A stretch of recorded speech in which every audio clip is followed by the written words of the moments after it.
Você ainda aposta no achismo ou na sorte? Com o seu tipster, isso acabou.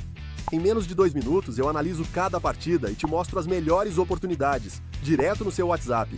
Envio análises preditivas, estatísticas do confronto e palpites baseados em probabilidades. Clique no link da descrição agora e tenha acesso ao seu tipster hoje mesmo. Vamos lá.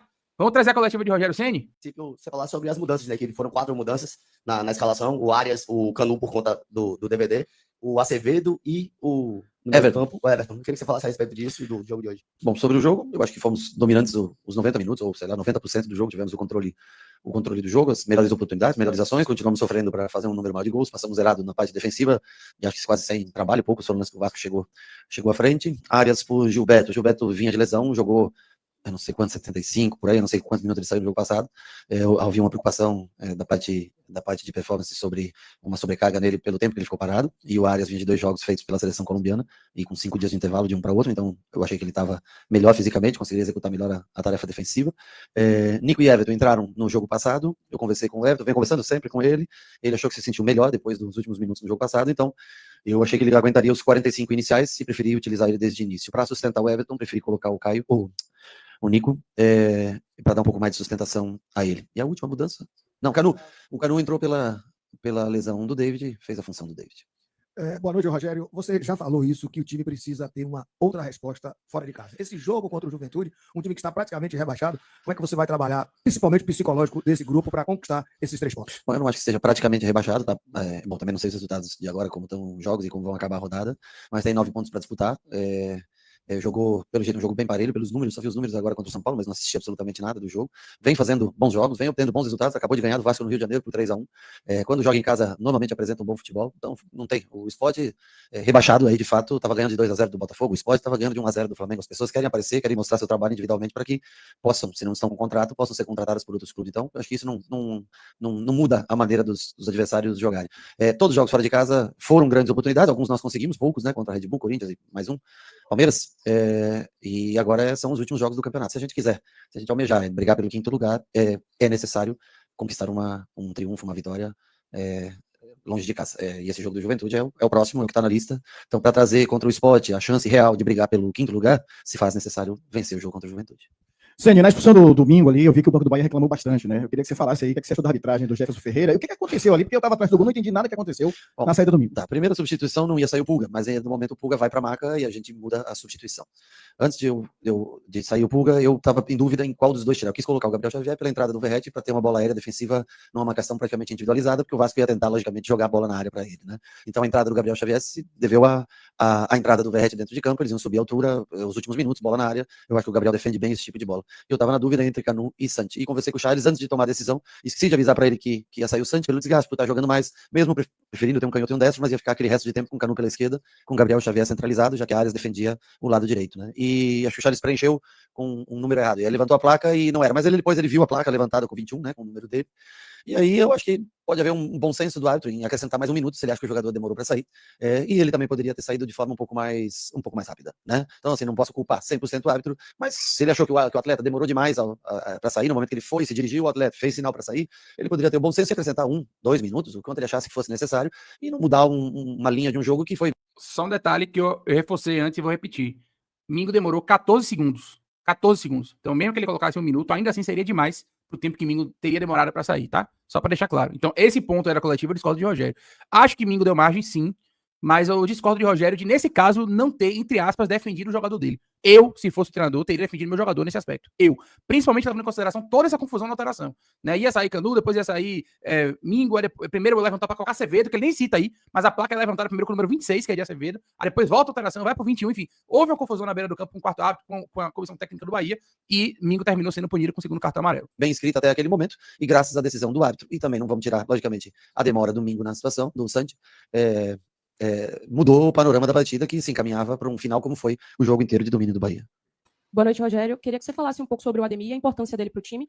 3º jogo seguido dando uma assistência, contribuindo a gol, e a 13ª assistência de Ademir nessa temporada. Eu acho que ele vem com muita confiança, tem sido um jogador decisivo, jogou acho que ele se sente dono da posição, e isso acho que é muito importante para o jogador render. O Pulga teve lesionado muito tempo, né? E hoje ele tem um protagonismo grande na equipe. Além de destacar também a força de vontade defensiva dele no final. Ele ajudou muito na marcação, mesmo cansado, né? E tem feito um grande ano. Eu acho que tem mais esse ano que foi renovado de contrato, né? Mais um, né? Teve, né? Tá feliz, e tem sido muito importante pra gente. Tem como característica, logicamente, a velocidade, mas tem encontrado bons dribles, mesmo em jogadas mais curtas, o que não é mais, por exemplo, de um Pulga fazer isso do que do Ademir, mas não só na velocidade, no contra-ataque, ele tem encontrado boas soluções. Teve algumas oportunidades para fazer o gol hoje, finalizou bastante a gol, trabalhou, fez o goleiro trabalhar, adversário, e tem sido uma peça extremamente útil pra gente nesse ano. Boa noite, Rogério. Falando sobre Everton Ribeiro, você disse na coletiva passada que ele não se sentia bem e agora há pouco falou que ele pediu para jogar. Como é que você vê esse retorno dele ao time titular do Bahia? Bom, ele em condições físicas, com a qualidade técnica que ele tem, ele é um jogador essencial pra gente, né?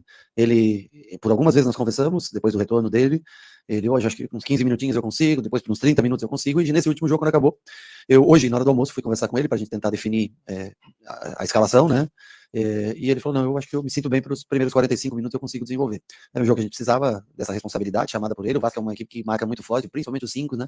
Os dois volantes dele saltam muito nos 5, que eu quero dizer no Juba e no Nico, né? E os 3 pressionam bem à frente, ou seja, o espaço livre é no 10, é no cara que ocupa a parte de cima do quadrado. Então o Everton faz isso como poucos fazem, né? E aí ele jogou, acho que jogou uns 15, 60, né? Acho que ele jogou, acho que passou uns 15, eu não tenho certeza. Quanto? 70. Jogou 70 minutos, mas ele disse que se sentiu melhor do que no último jogo. Então, mostra que tá se recuperando. Uma pena que o ano tá acabando, né? Mas tem ajudado a gente também, um jogador importante, foi fundamental naquele empate contra o Inter, foi fundamental contra o Red Bull. E hoje fez um bom jogo, mesmo não estando no seu auge da parte física. Boa noite, Rogério. Queria que você falasse. Quer comentar algo, Lu? Vi que você se... Não, por enquanto estou concordando com tudo, né? Tô achando, assim, dentro do padrão totalmente normal de Rogério Ceni, nenhum erro de interpretação, nada, tudo beleza. Vamos lá. A sua sensação sobre o Bahia ter chegado ao recorde de pontos na era dos pontos corridos, 56 pontos, e em um debate esportivo, ao longo dessa semana, acho que na TNT Esportes, disseram que o Bahia não evoluiu de 2024 para 2025. Queria saber a sua avaliação sobre isso também. Eu acho que é um debate mais feito sobre posição de campeonato. Se você não for para uma Libertadores de maneira direta, eu acho que a análise é mais feita nesse sentido, né? O estilo de jogo é diferente do que era no passado, nós acho que conversamos isso até na última coletiva, onde jogávamos muito com Cauli, Everaldo e Itaciano. Hoje a gente joga mais com 9 e 2 pontas, né? Muda bastante, apesar da característica de marcação ser similar ao ano passado, a maneira como ataca ela é diferente, como é a construção com Juba por dentro, no ano passado nós não fazíamos tanto isso.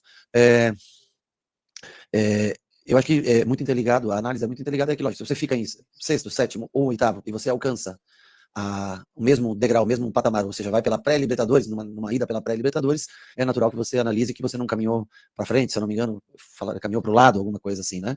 É uma análise democrática, as pessoas têm direito a analisar, eu acho que o Bahia joga melhor do que jogava antes, perdeu muitos pontos, logicamente, supera a campanha do ano passado, mas também não dá muito tempo de você comemorar uma marca como essa, porque você tem que se preocupar justamente para que as pessoas possam avaliar de maneira diferente, e talvez se você conseguir uma classificação direta para a Libertadores, as pessoas passem a não avaliar pelo número de pontos, sim pela colocação. Acho que nesse sentido, democrático, eu não lembro quem foi que falou, mas o Becker, não sei como é o nome do rapaz, mas acho completamente, cada um tem o direito, logicamente, de avaliar como vê o futebol. Boa noite, Rogério. Eu queria que você falasse um pouquinho sobre a entrada do Caio Alexandre no momento do jogo, que o Vasco crescia, tinha posse de bola, não tinha uma produção ofensiva tão grande, mas estava incomodando pela posse de bola. E qual foi a orientação, no caso? Você orientou ele a fazer a mesma função? Como é que foi a leitura que você faz? Deixa eu te falar, quando o Caio entra no jogo, não tinha cartão vermelho, não tinha expulsão. Quando eu chamo o Caio, desculpa, não quando ele entra, o Nico bastante cansado, bastante desgastado, ele ia entrar naturalmente, e nós tínhamos, quando eu escolhi o Caio para entrar, nós tínhamos a vantagem numérica dentro do campo. Era justamente para ele entrar e fazer o que ele faz de melhor, que é acionar Ademir, acionar Thiago, acionar Cauli, acionar Pulga do outro lado.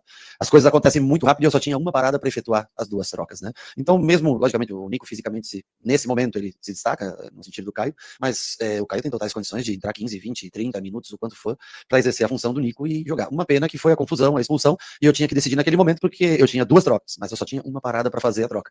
E ele entrou, eu pensei até em colocar o Eric junto com o Michel para fazer, mas achei que ficaria defensivo demais, né? Já tinha colocado o Gabriel Xavier, pensei em colocar o Caio justamente para botar esses homens de frente para jogar. Boa noite, Rogério, parabéns pelo triunfo.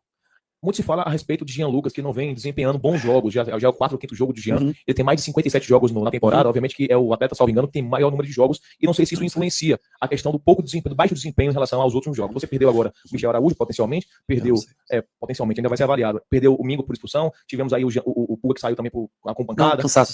Então, assim, existe uma questão da gestão do elenco. Essa questão do Jean Lucas também passa pela função tática, muito embora o Azevedo não tivesse no início da temporada o protagonismo que tem hoje, né? Ganhou muito protagonismo com a saída do Caio Alexandre. Como é que você avalia a manutenção do Jean Lucas para os próximos 3 jogos? Considerando que ele tem muita rodagem, você precisa de força física no meio campo, e ganhar o meio campo para ganhar esses 3 jogos. Como é que você avalia essa questão? Eu acho que ele é um jogador que pode... Boa pergunta aí de Flávio Lordelo. pode logicamente ter caído um pouquinho de produção, principalmente com a bola. Sem a bola ele tenta colaborar. Hora ou outra recompõe um pouco mais devagar pelo cansaço, e acredito que possa ser realmente o número de jogos, o número de minutos que ele jogou. Daqui para sexta-feira, sexta, né? Daqui para sexta nós temos tempo para recuperar, temos uma viagem no meio. Acredito que ele tenha disposição física para iniciar o jogo. Se necessário for substituí-lo no meio do segundo tempo, como foi o caso de hoje, nós o faremos. Se a gente achar que ele não tem a condição de jogar, teremos outros jogadores, tem Eric, tem Nestor, tem outros jogadores que podem cumprir, tem Michel que pode cumprir se não tiver lesão, né? O meio campo é o lugar onde a gente mais tem jogadores, mas o Jean Lucas para mim ainda é um jogador diferenciado na força física, na proteção de bola, no ataque ao espaço. Se ele se sentir bem, e se a gente tiver a confiança de colocar, vamos colocar. Se não der para jogar os 90, ele é feito para jogar os 90, é um dos poucos que do meio para frente que normalmente aguenta 90 minutos ininterruptos. Nós vamos fazer as escolhas, mas é um jogador que, confesso a você, acho que caiu realmente um pouco de produção, o que é natural pelo desgaste do ano, mas é um jogador que mesmo assim ajuda bastante a gente e sempre colabora. Tô com o Rogério nessa aí. Inclusive, eu tenho falado sobre isso nos grupos também, né? Tenho falado sobre isso aqui nas lives. Eu não tô entendendo esse rebuliço todo em cima de Jean Lucas, né? Talvez com a bola no pé, ele tenha caído um pouco de rendimento, né? No momento da construção ali, da participação ofensiva, ele tenha caído um pouco de rendimento. Mas, taticamente, ontem ele fez mais uma boa partida, velho. Ajudou, desarmou, subiu e desceu, bateu, voltou, né? Ele fez o que a gente já tá acostumado a ver de Jean Lucas. E como o Rogério falou, ele é um jogador feito para jogar 90 minutos. Se ele estiver sentindo bem, se o exame de secar não apontar um desgaste que vai tirar o Jean Lucas, né, por lesão ou coisa assim, não tem por que não usar o Jean Lucas. Então, acho que a resposta dele foi perfeita e elucidou um pouco dessa agonia, né, entre aspas, do torcedor em relação a Jean Lucas. A gente tem jogadores que podem suprir, tem Eric, Nestor, Michel, como ele falou, mas Jean Lucas ainda mesmo com essa baixa, essa queda, né, que ele teve, natural pelo número de jogos, né, e acho que foi uma queda muito mais técnica até do que física, eu acho, né, porque a parte física dele ainda é uma parte física privilegiada. Eu acho que o Jean Lucas, com a queda física, ainda é mais físico do que os jogadores que a gente tem no elenco, digamos assim. Então, acho que o Rogério tá certíssimo aí na resposta e enfim, nessa situação toda. Absolutamente correto. Assim, a queda dele em relação ao potencial dele é evidente. Ao mesmo tempo, ele continua sendo melhor do que todos os outros para fazer a função que ele desempenha, né? Acho também que a galera tem uma sede de mudança, sabe? Uma sede de punição. O melhor é sempre quem tá fora. O melhor é sempre quem tá fora. Ou então, assim, porque também acho que é muito que acontece na época de contratação, assim, quer mudança, tem que trocar, tem que mudar, tá errado, né? Assim, não é assim que as coisas se consertam, né? Ainda mais nesse caso específico, falando de Jean Lucas, você não tem nem quem colocar no lugar dele para fazer o mesmo tipo de função que ele faz. Então, tô muito com o Rogério nessa aí. É isso. Vamos lá. Boa noite, Rogério. Mais uma vez, parabéns pelo triunfo, e não só pelo triunfo, mas pela marca histórica atingida. Mais uma vez, sob o seu comando. Eu sei que faltam ainda 3 rodadas, mas eu gostaria que você fizesse uma breve análise do ano. O que é que você acredita que pode ser aprendido com esse ano para o ano que vem alçar voos ainda maiores? Falando, inclusive, com a postura de reação e de comportamento frente a tantas e tantas, digamos, situações adversas que o Bahia sofreu com a arbitragem, com a confederação, com o calendário que o senhor diversas vezes frisou aqui, bateu, protestou, mas infelizmente nunca foi atendido. Além da postura e do elenco, o que é que você acha que pode melhorar para o ano que vem? Bom, nós acho que temos que melhorar principalmente o jogo fora de casa, não o resultado, mas a maneira da gente enfrentar os adversários fora de casa. Escute bem, Luiz. Tem muitos times que também têm uma campanha relativamente fraca, como nós temos fora de casa, com um número de pontos baixo fora de casa, mas não temos que nos preocupar com os outros, e sim, se a gente quiser atingir um número mais alto de pontos no próximo Campeonato Brasileiro, nós vamos ter que melhorar o desempenho fora de casa. Repetir o desempenho em casa é um grande desafio, né? Tanto que eu acho que o Bahia nunca somou tantos pontos em casa como somou nessa temporada. Eu acho que ficar só se atendo também à campanha fora de casa, o campeonato é um conjunto, né? Mas nós temos de fato que melhorar o jogo fora de casa.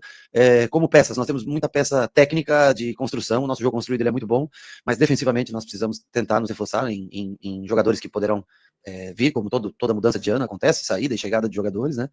Dar uma atenção maior nessa parte de força, que é o que determina muitos jogos fora de casa, talvez mudar um pouquinho, de repente, a maneira de jogar dentro e fora, com peças ou com sistema, né? Eu acho que dessa maneira. Sobre calendário, não tem a Copa do Nordeste no próximo ano, que diminui o número de jogos, em contrapartida, por isso seria tão importante caminhar para a Libertadores de maneira direta, porque a pré-Libertadores, quando a gente jogou esse ano a pré-Libertadores, nós enfiamos jogos no meio de Campeonato Baiano e Copa do Nordeste, onde o nível é mais baixo. E nós conseguimos, praticamente, trocando todos os jogadores de uma partida para outra, enfrentar a pré-Libertadores e enfrentar esse tipo de campeonato.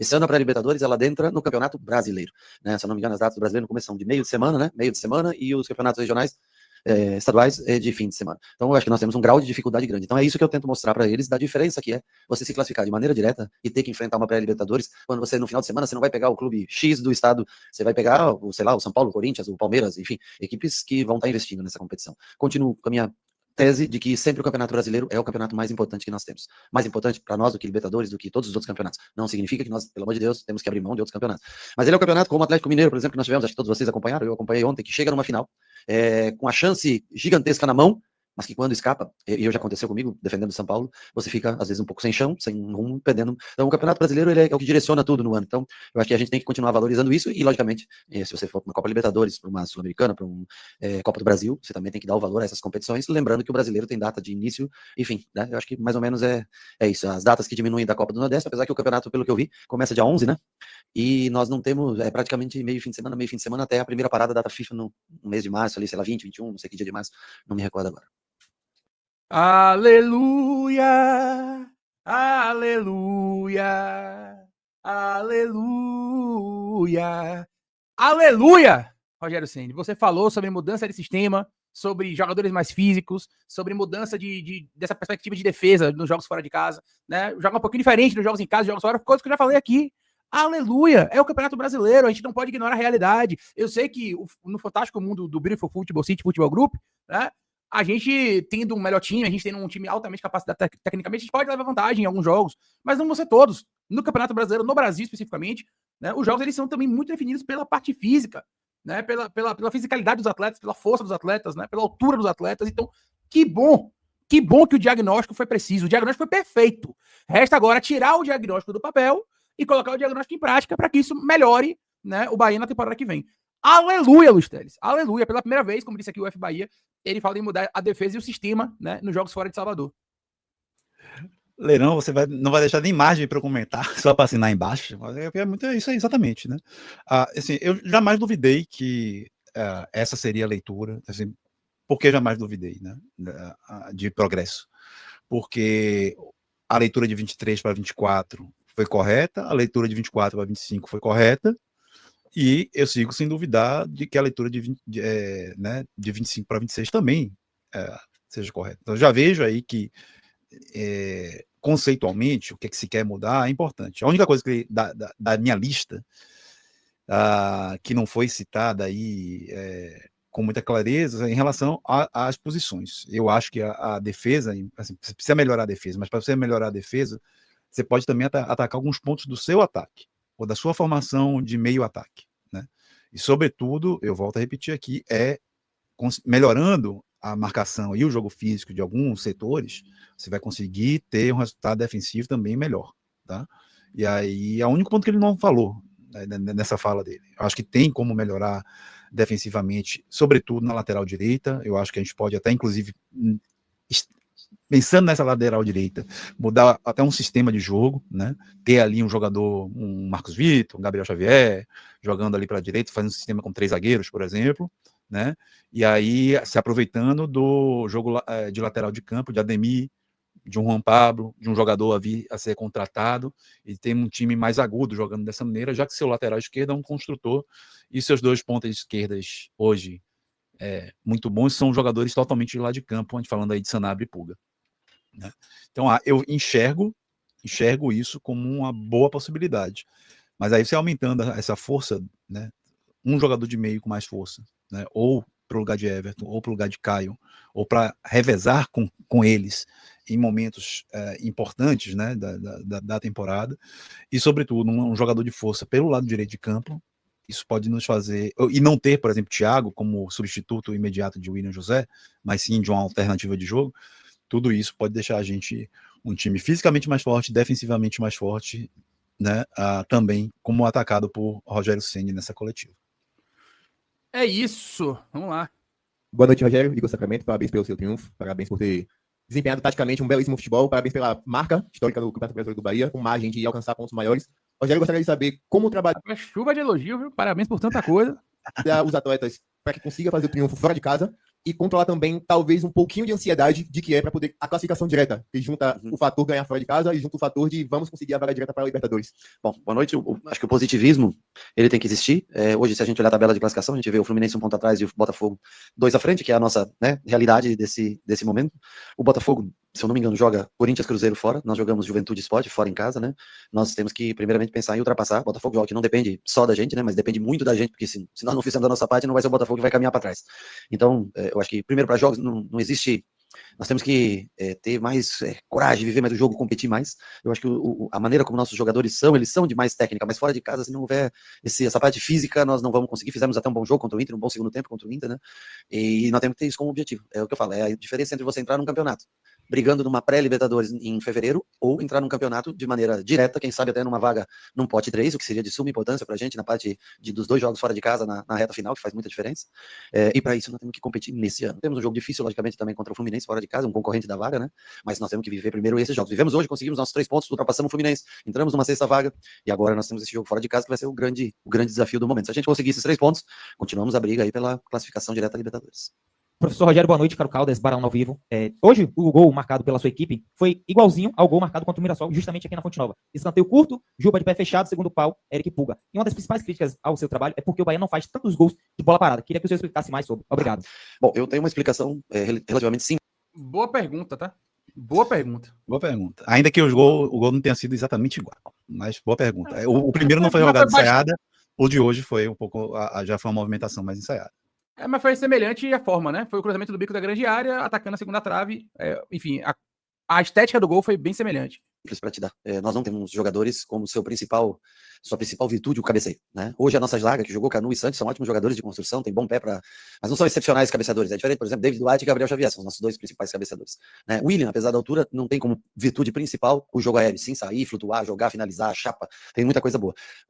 Os outros jogadores não têm essa característica do jogo aéreo, então isso dificulta bastante. Quando você tem uma equipe mais alta, que tem 3 zagueiros, joga, por exemplo, zagueiros cabeceadores fortes, você tem mais chances. Batedores, nós precisamos melhorar cada vez mais a batida, nós trabalhamos normalmente um dia da semana, enquanto eu trabalho parte tática, o Charles trabalha, eu não consigo fazer tanta parte tática como a bola parada, dar atenção exata para as duas coisas, dou as minhas opiniões do que eu gosto, da maneira que eu gosto, o Charles trabalha com eles, mas de fato nós não temos, hoje por exemplo, não temos um grande cabeceador, né? Não temos esse jogador, Canu, chão, acha passe entre linha, como foi um passe bonito pro William, que ele deu, o William, Everton Ribeiro servindo Juba, atacando o espaço do defensor que sai atrás do William, Santi acha muito passe entre eles, mas não tem como principal virtude o cabeceio, tanto é, prova disso, que nós colocamos o Gabriel Xavier no momento que o Verratti entra no jogo. Então nós sofremos disso, não temos. Eric cabeceia muito bem, nem sempre está dentro do campo de jogo, que é um terceiro jogador que tem bom jogo aéreo, tem gols de cabeça. Então é uma fraqueza, é algo que a gente precisa nas contratações tentar, através dessas contratações também, aumentar a estatura do time.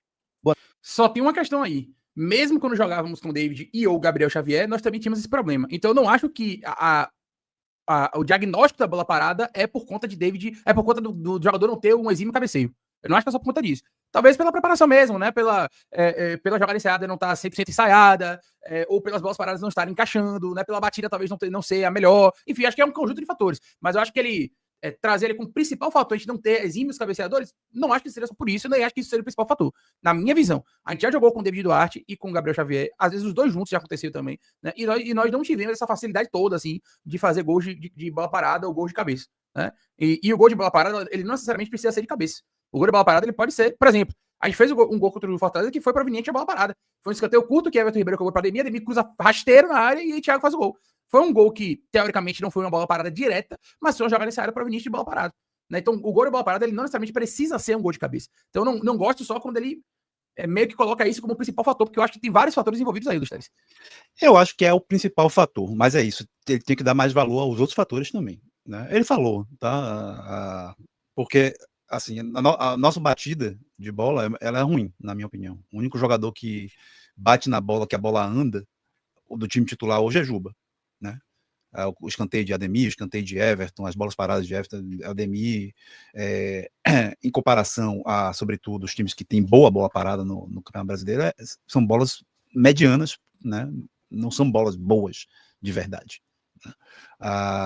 E aí tem o terceiro ponto, que para mim o Bahia tem pouco aproveitamento em conseguir aproveitar os corredores, fazer corredores para os bons cabeceadores que tem. Temos poucos? Temos, mas a gente não cria esses espaços, essas jogadas para esses jogadores. Acho que esse é um grande problema, né? E aí, velho, eu tendo muito mesmo a cobrar, né, o trabalho do Charles. Acho que ele pode fazer melhor do que está fazendo, tá? Pode fazer melhor do que está fazendo. Mas também volta e concordo aqui, né? A gente não tem tão bons cabeceadores quanto tem os nossos principais concorrentes em termos de aproveitamento de bola parada. Eles aproveitam mais porque, de fato, tem jogadores mais agudos nesse sentido, né? A gente tem um time baixo, a gente tem um time que os nossos atacantes só tem um cabeceador, e ele não é um exímio cabeceador, como ele colocou aí, que é o William José, né? E dos nossos zagueiros, o grande cabeceador é o David Duarte. Todos os outros são medianos. Então, isso acho que tem uma influência. Nosso meio-campista também não chega, né? Talvez o Eric seja o nosso melhor cabeceador. Então, tudo isso tem uma influência, e é algo que, assim, um time que quer brigar pelo que a gente briga, precisa ter uma bola parada mais forte. É uma coisa que ajuda, inclusive, muito fora de casa. Então, é algo que tem que ser endereçado, que tem que estar aí naquela lista de coisas. Então, aumentar a altura do time, trazer jogadores com mais eficiência nesse tipo de jogo, são coisas que precisam também estar elencadas para uma evolução do time para 2026. É isso. Vamos lá, até o final aqui. Boa noite, Rogério. Parabéns pelo triunfo. Nos últimos 3 jogos antes da partida de hoje contra o Vasco, o Bahia sofreu 8 gols. E hoje acabou passando a partida ileso, sem sofrer gol nenhum. Queria que você comentasse um pouco sobre a evolução defensiva desse time dos últimos jogos para hoje e o que você espera para as próximas partidas em relação a isso. Eu acho que não dá para você falar sobre evolução de um jogo para outro, assim, né? É circunstancial. Acho que nós erramos muito nos últimos jogos, cometemos erros maiores do que o normal. Hoje, eu acho que nós jogamos bem como um todo, controlamos o jogo, não tivemos tantas oportunidades claras de gol, especialmente no primeiro tempo, mas tivemos sempre com a bola controlando, saindo bem, não cometemos quase erros de passe, o Canu, uma ou outra viradinha ali no primeiro tempo, que acabou errando, mas erramos pouco. O Ronaldo dominou uma bola que veio lá em cima, direita, passe para o lado. Ou seja, nesse sentido, o time vem sempre evoluindo, vem jogando bem. Hoje, eu acho que nós marcamos bem o Vasco como um todo. E não é, quando toma um gol, não é culpa da defesa, dos zagueiros, da linha de 4. Mas às vezes eu sei que vocês comentam, não pode falar da falha individual. Eu nunca condeno um jogador, nunca nada. Mas às vezes eu relato para vocês o que eu vejo e vocês veem. Eu não tenho por que esconder, eu não escondo absolutamente nada deles. Converso sempre com eles. Quando acaba o jogo, a amizade sempre continua. Eu vou cobrá-los e tudo. Então não vejo motivo para às vezes não citar. Hoje, o Juba, por exemplo. Você não concorda comigo que o Juba defensivamente fez um grande jogo hoje? Quantas bolas de gol, daquele gol do Fortaleza, por exemplo, que aconteceu, o segundo gol do Fortaleza, quantas o Juba tirou hoje? Então, às vezes é um pouco de concentração, o cansaço também da viagem, do Juba, né? Então acontece você fazer um jogo ruim, um jogo que você não rende bem. Hoje o Juba defensivamente, ofensivamente nem se fala, ele sempre faz bons jogos.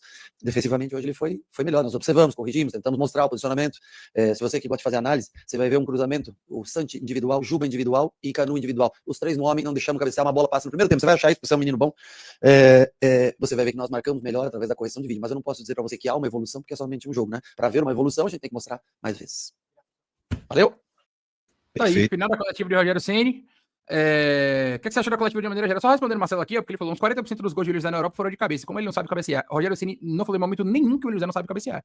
Isso nunca saiu da boca dele. O que ele falou foi que o Willian José tem valências que vêm à frente do cabeceio. Ele falou que o Willian José é um cara mais finalizador com os pés, a chapada, o pivô, a flutuação. Ele falou que o Willian José tem mais características à frente do cabeceio. Ele não falou que o Willian José não sabe cabecear. Ele falou que o Willian José tem altura, mas não é a principal valência dele. É só isso que ele disse.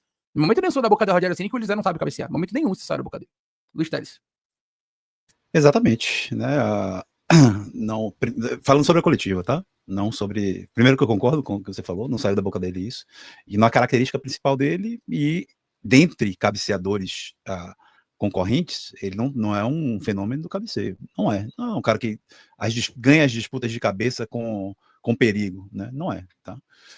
E sobre a coletiva, corretíssima de novo, boa leitura, né? Eu gostei dele falar agora sobre falar em público dos jogadores, foi importante também, a gente comentou sobre isso, né? Inclusive a gente comentou falando de como isso era importante, né, para o...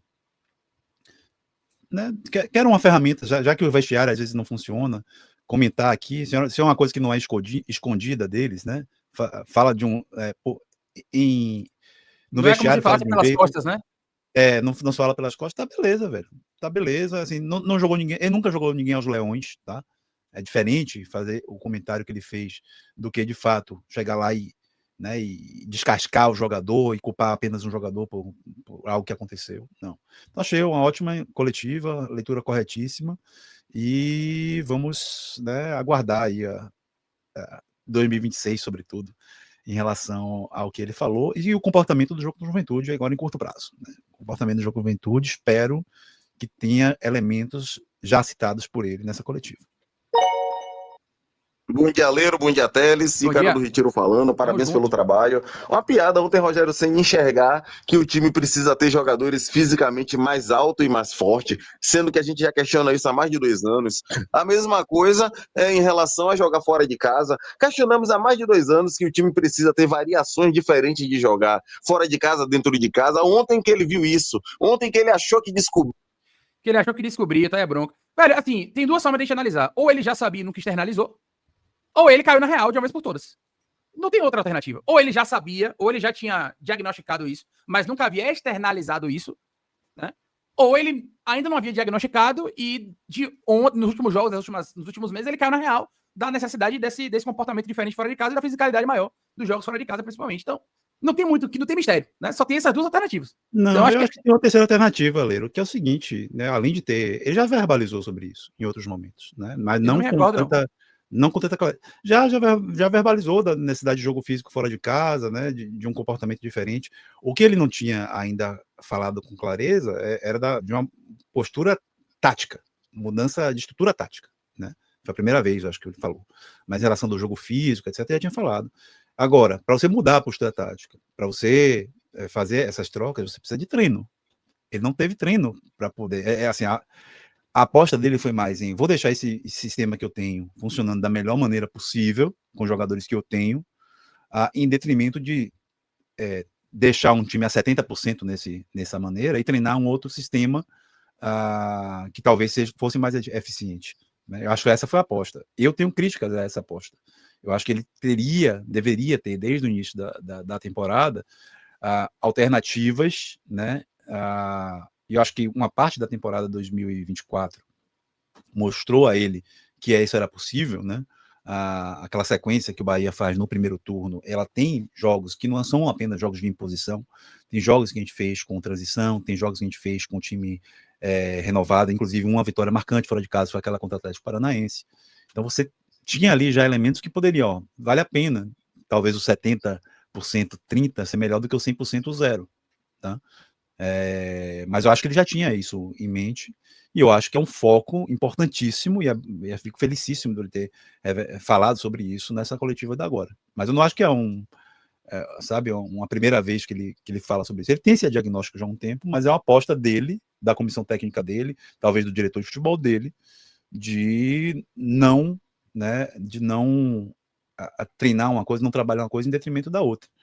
Para mim, cá entre nós aqui, a aposta dele deu certo. Dentro do que é o objetivo do Bahia, deu certo. Poderia ser melhor? Poderia. Mas hoje, como colocou a Monique aí no comentário anterior, com a 12ª folha, ele está fazendo uma campanha de G6. Então, significa que isso deu certo. Os pontos que perdeu fora de casa, recuperou dentro de casa. Né? Então, assim, é um equilíbrio que ele conseguiu com essa aposta, mas, né, voltando a tudo isso assim, deu certo dentro da proposta dele, mas poderia ter sido melhor. Acho que a gente teria ali como alternativa até ajudar na rotação da equipe, né? Teria ajudado, inclusive, nesse momento que a gente teve tantos atletas lesionados, contundidos, afastados por suspensão, etc. Né? Mas ele está diagnosticado, espero mesmo, e vou cobrar disso em 2026,